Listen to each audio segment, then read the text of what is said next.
Ngayong araw, handa na ba kayo? Tatalakayin natin ang isang malaking kwento sa kasaysayan ng relihiyon.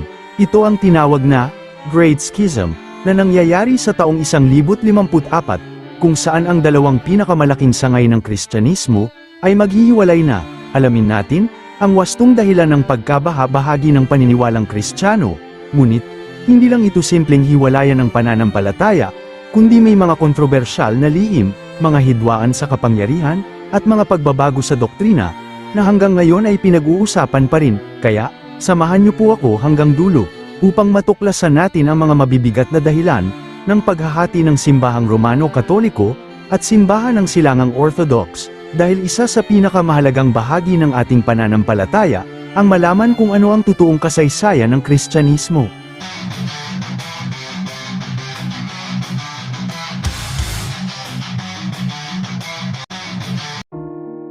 Noong unang panahon, ang Kristyanismo ay lumago sa dalawang magkaibang daigdig.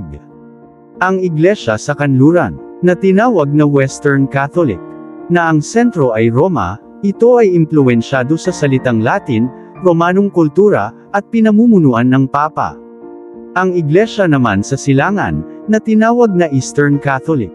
Ang sentro nito ay ang Constantinople, na ngayon ay tinawag na Istanbul sa bansang Turkey, sa pagitan ng Europa at Asia. Ang tinawag na Eastern Orthodox, ay impluwensyado sa salita na Griego, at pinamumunuan ng mga patriarka kasama ang mga emperador. Ang pinakamalaking dahilan ng kanilang paghihiwalay, ay dahil sa magkaibang paraan ng pagtingin sa kung paano dapat ipamahagi, at ipamuhay ang pananampalataya. Ang dalawa ay may magkakaiba ang paraan ng pag-iisip, sa bawat doktrina at pamumuno nito. Ang unang malaking hidwaan, ay nagsimula noong 800 na siglo, nang koronahan ng Papa, si Charlemagne bilang emperador ng Kanlurang Roma, na sa Pilipinas ay tinawag na magiging presidente ng bansa. Ang Papa ng Katoliko, ang nagbibigay ng korona para sa napiling emperador. Dahil may mga panahon sa kasaysayan, lalo na sa gitnang panahon sa Europa, na ang pamahalaan at simbahan ay napakalapit ang ugnayan, at nagiging magkaisa. Sa pagpili ng Papa kay Charles the Great para maging emperador ng Kanlurang Roma, ay hindi sinang-ayunan ng mga Katoliko sa Silangan, na sa ngayon ay tinawag na Orthodox Church. Para sa kanila, yan ay sobrang labag sa paniniwalang Kristiyano, dahil ang gusto nila ay ang Byzantine Emperor lamang, ang may karapatan bilang tunay na pinuno ng mga Kristiyano.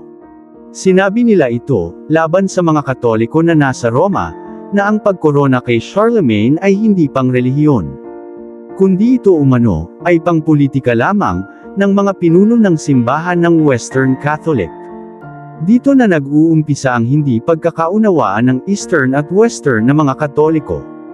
At noong 1053, isang taon bago ang opisyal na paghihiwalay ng dalawang grupo.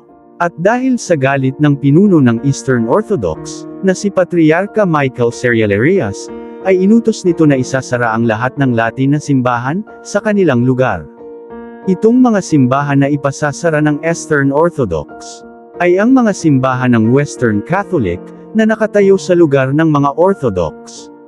At ang malaking dahilan nito, ay dahil sa pagkakaiba sa paggawa ng lebadura. Ang lebadura ay mula sa salitang Espanyol, na levadura, na nangangahulugang yeast sa Ingles. Ang katutubong Tagalog naman nito, ay pampaalsa o pampatubo. Sa panahon na iyon, ang mga Romano ay naglalagay ng asukal sa lebadura.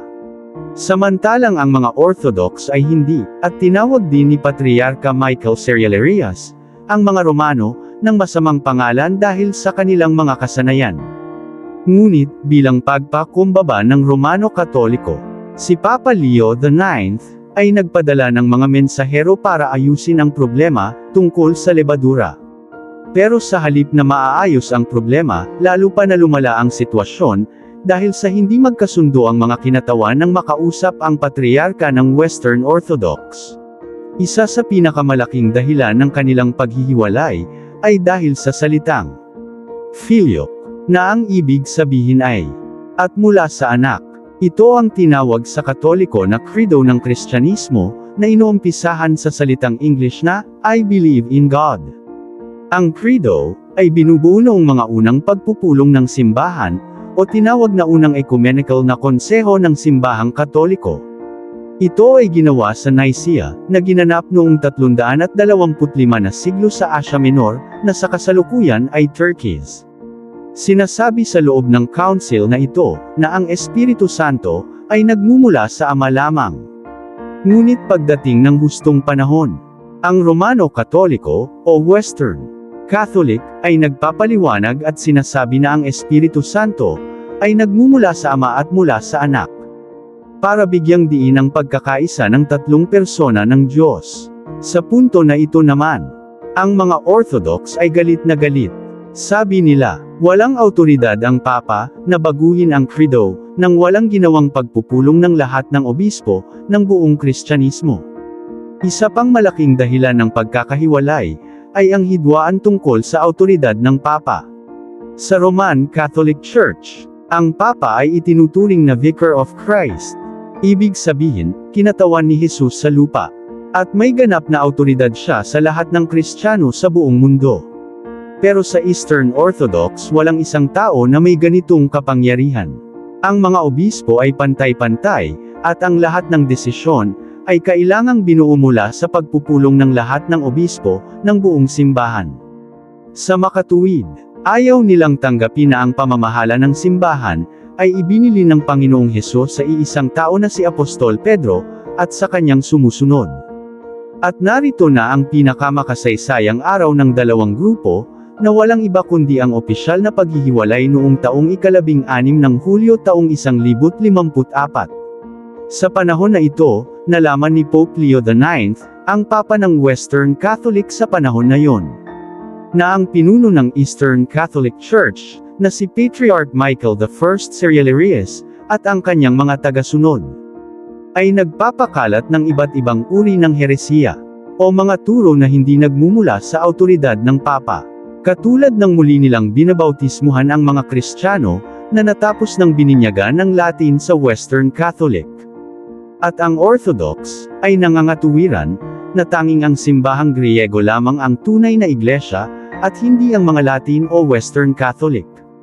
At nagpanukala rin na maaring ang mga pari ay mag-asawa. Kaya naman, isang araw, inutusan ng Papa si Cardinal Humbert of Silva Candida, isang teologya, at isa sa mga kinatawan ni Pope Leo IX, na maghatid ng mensahe doon sa Eastern Orthodox Church, upang ipaalam na sila ay nakagawa ng mga paglabag sa simbahang Kristyanismo. At ito ang nangyari, nang dumating si Cardinal Humbert, na nagdala ng mensahe mula sa Papa ng Katoliko. Ay agad itong pumasok sa Hagia Sophia, ang simbahan ng Eastern Orthodox, habang ang kanilang pari ay nagmemesa pa. At hindi na niya nasabi ng maayos, kung ano ang laman ng mensahe na kanyang dala mula sa Papa. Ito at direkta na lang niyang inilagay sa altar.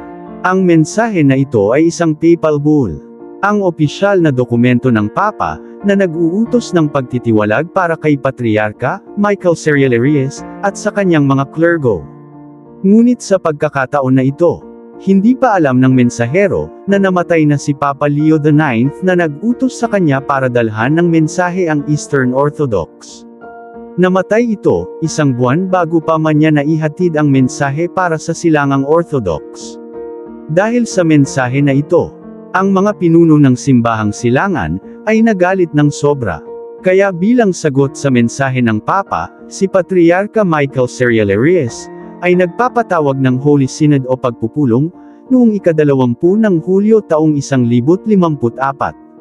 Sa pagkakataon na ito, nagpasya na ang mga Eastern Catholic, na humihiwalay na sa Western Catholic Church.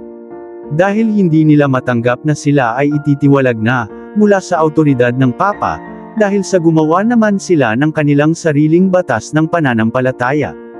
Mula sa panahon na iyon, maraming historiador ang nagsasabi na kung pinag-usapan lang sana ng maayos, maaaring naiwasan ang paghihiwalay.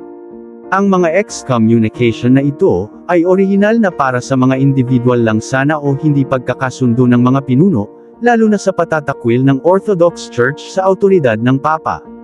Pero sa paglipas ng mga siglo, naging simbolo na ito ng paghihiwalay ng buong simbahan. Hanggang ngayon, hiwalay pa rin ang dalawang simbahan. Pero may pag-asa naman noong 1965, na pagkasunduan ng Papa Paul VI sa simbahang Katoliko, at sa bagong Patriarka Athenagoras, ng Western Orthodox Church, na isang tabi na ang mga excommunication, na dala ng mensahe noong 1054. Pero hindi pa rin natapos ang lahat, dahil sa maraming doktrina, na may pagkakaiba pa rin ang hindi napagkakasunduan. At ang ilan ay nagsasabing dapat na magkaisa na ang dalawang grupo. Bagkus, sa likod ng pagkakaiba ng mga doktrina ng nagkahiwalay na simbahan. Mahalagang tandaan, na hindi lahat ng Orthodox o Romano-Katoliko ay may higwaan. Magkaiba man ang pananaw, marami pa rin ang nagtutulungan at nagkakaintindihan para sa kapayapaan. Sa palagay ninyo, maaari pa bang magkaisa ang dalawang simbahan? O mas mabuting manatili silang hiwalay para ipaglaban ang kanilang mga paniniwala? Sana po may napulot tayong aral sa video na ito. Ito po si Kuya Tem, ang inyong lingkod sa pangalan ng Ama, ng Anak, at ng Espiritu Santo.